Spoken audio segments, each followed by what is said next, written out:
ప్రభునందు మాకు అత్యంత ప్రియులైన దేవుని ప్రజలందరికీ యేసుక్రీస్తు వారి ఉన్నతమైన శ్రేష్టమైన పూజింపుదగిన నామం పేరిట శుభాలు తెలియజేస్తాను. బాగున్నారా? మీ కుటుంబం క్షేమంగా ఉంది కదా? అన్ని విషయాల్లో మీరు అభివృద్ధి చెందుతున్నారు కదా? మీకోసం చాలా బలంగా ప్రార్థన చేస్తున్నాం. మీరంతా కూడా దేవుని మార్గంలో నడవాలని, నీతి మార్గాల్లో నడవాలని, దేవునికి మహిమకరంగా మీరు బ్రతకాలని, మీ ద్వారా దేవుని యొక్క నామం ఎల్లప్పుడూ ఘనత పొందాలని ప్రత్యేకంగా మీకోసం ప్రార్థన చేస్తున్నాం. పరిశుద్ధాత్మ దేవుడు తన సంఘాన్ని క్రీస్తు ప్రభు యొక్క రెండో రాకడ కొరకు సిద్ధపరుస్తున్న రోజుల్లో మనం ఉన్నాం. మనం దేవునికి సమర్పించుకున్నప్పుడు దేవుడు చాలా బలంగా మనల్ని వాడుకుంటారు. It's all about submission. దేవుడు ఎప్పుడు కూడా గర్విష్ఠులను వాడుకున్నట్టుగా మనం చరిత్రలో చూడం. దీనులైన వారిని, తమను తాము దేవుని సమర్పించుకున్న వారిని బట్టి దేవుడు అసాధారణ కార్యాలను జరిగించారు. మనం ఎంతగా దేవుని చేతులకు సమర్పించుకుంటామో, ఎంత అవైలబుల్గా ఆయనకుంటామో అంత బలంగా దేవుడు మనల్ని వాడుకుంటాడు.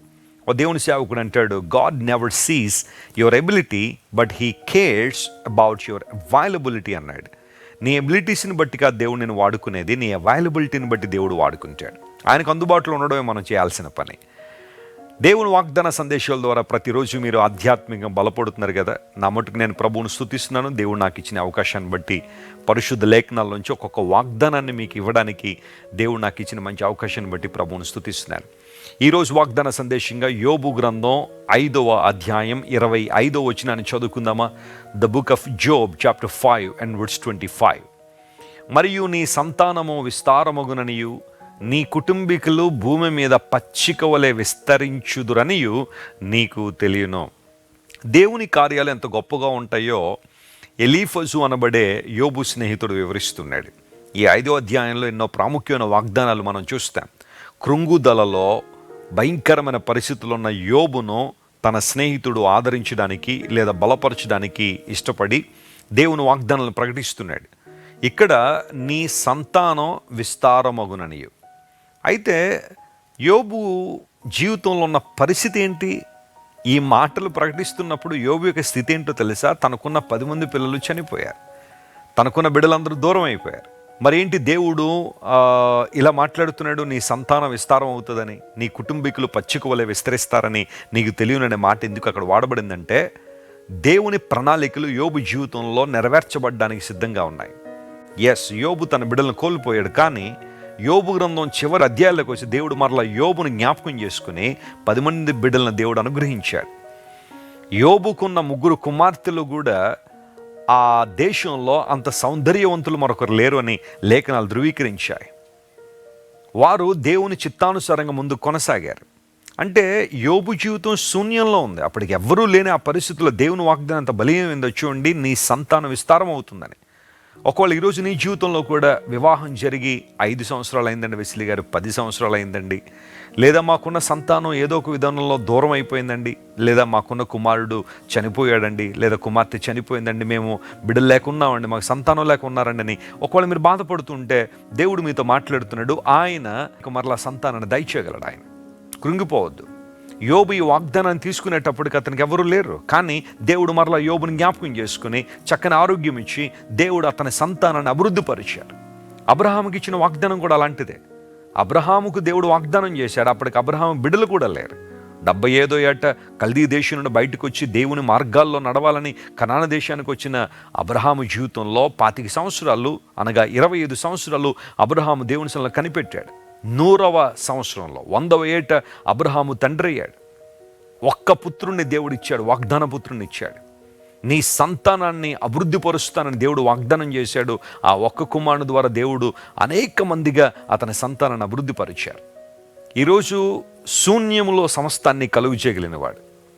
నీ జీవితంలో ఏ పరిస్థితిలోనైనా ఇంకా స్కోప్ లేదండి వెస్లీ గారు, ఇంకా నా జీవితంలో ఆశ అయితే లేదు, అన్నీ ముగించబడ్డాయి, అందరూ ఇంకా జరగదంటున్నారు, అది ఏదైనా కావచ్చు, ప్రజలందరూ ఇంకా అవ్వదు అంటున్నారు, ఇట్స్ ఇంపాసిబుల్ అంటున్నారని ఎవరెవరైతే డిక్లేర్ చేశారో దేవుడు మాట్లాడుతున్నాడు. అలాంటి పరిస్థితుల్లోనే దేవుడు నీ సంతానాన్ని విస్తారం చేయాలని, నీ సంతానం పచ్చిక వలె అభివృద్ధి పొందుతారని దేవుడు మాట్లాడుతున్నాడు. ఆయన విస్తరింపు చేయవాడు, అభివృద్ధి చేయవాడు. ఆయన మాట కదా నువ్వు నమ్మాల్సిందే. దేవుని మాట ఎందుకు విశ్వాసం ఉంచు. మనుషుల మాటలు విని కృంగిపోవద్దు. మనుషుల అభిప్రాయాల చేత నువ్వు ఓడిపోయానని ఏడవద్దు. మనుషులు ఏదో అంటున్నారని నీ జీవితంలో అతి తీవ్రమైన నిరాశలోకి వెళ్ళిపోవద్దు. Look unto God. Who can create something out of nothing. దేవుడు సృష్టిని చేసినప్పుడు ఏముంది అసలు? శూన్యములోంచి కదా సమస్తాన్ని దేవుడు కలుగు చేశాడు. He had created everything out of nothing by his enormous word. తన వాక్కు ద్వారా, తన శక్తి ద్వారా సమస్తాన్ని కలుగు చేసిన దేవుడు ఆయన. అలాంటి దేవుడు ఒకవేళ ఈరోజు నీవు కూడా శూన్యంలో నిలబడ్డావేమో, యోబు వలె ఒక పెంట కుప్పలోనే ఉన్నావేమో, ఆ భయంకరమైన దుమ్ము ధూళిలోనే ఉన్నావేమో, ఏంటి నా జీవితం ఇలా అయిపోయింది, ఏంటి నా బ్రతుకులే అయిపోయింది, నా భవిష్యత్తు ఏంటి అని ఏడుస్తున్నావేమో. దేవుడు నీతో మాట్లాడుతున్నాడు, నీ సంతానం విస్తారం అవుతుంది. దేవుడు నీ ఇన్ఫ్లుయెన్స్ని పెంచబోతున్నాడు. I'm proclaiming God's increase over your life. దేవుని సేవకునిగా ప్రకటిస్తున్నాను, మీ జీవితంలో విస్తరణ, మీ జీవితంలో అభివృద్ధిని మీరు చూడబోతున్నారు. అది మీ ఆర్థిక రంగంలో కావచ్చు, కుటుంబ పరంగా కావచ్చు, వ్యక్తిగతంగా కావచ్చు, మానసికంగా కావచ్చు, ఆధ్యాత్మికంగా కావచ్చు. You are going to see increase of the Lord in your life. ఈ వాగ్దానాన్ని ఈ రోజంతా క్లెయిమ్ చేసుకుని ప్రభువును స్తుతించండి. శూన్యంలో సమస్తాన్ని కలుగు చేయగలిగిన దేవుడు సంతానాన్ని విస్తారపరిచి పచ్చిక వలె వారిని విస్తరింపచేయగలిగిన దేవుడు ఆయన. నీ బిడ్డల కోసం బాధపడుతున్నావా, ఏడుస్తున్నావా? అయ్యా నా బిడ్డల భవిష్యత్తు ఎలా ఉంటుందోనండి, రేట్లు పెరిగిపోతున్నాయి, రెసెషన్ వస్తుందట, మరలా మా పిల్లల పరిస్థితి ఏంటని నువ్వు బాధపడుతున్నావు ఈరోజు. అధైర్యపడొద్దు, బాధపడొద్దు. వారిని దేవుని చేతిలో పెట్టు, ప్రార్థన చేయి. యొకోబేదు మోషే కోసం ప్రార్థన చేసినట్టుగా నీవు కూడా నీ బిడ్డల కోసం ప్రార్థన చేయి. దేవుని వాక్యంలో వారిని చుట్టూ, ఖచ్చితంగా నీ జీవితంలో అద్భుతాలు చూస్తావు. ఈరోజు ఈ వాగ్దానాన్ని క్లెయిమ్ చేసుకుని ప్రభువును స్తుతించండి. దేవుని అసాధారణ కార్యాలు చూసినట్లుగా ప్రభువు మీకు మేలు చేయను గాక. ఆమెన్. ప్రేమగల తండ్రి, మీరు ఇచ్చిన వాగ్దానాన్ని బట్టి నీకు స్తోత్రాలు.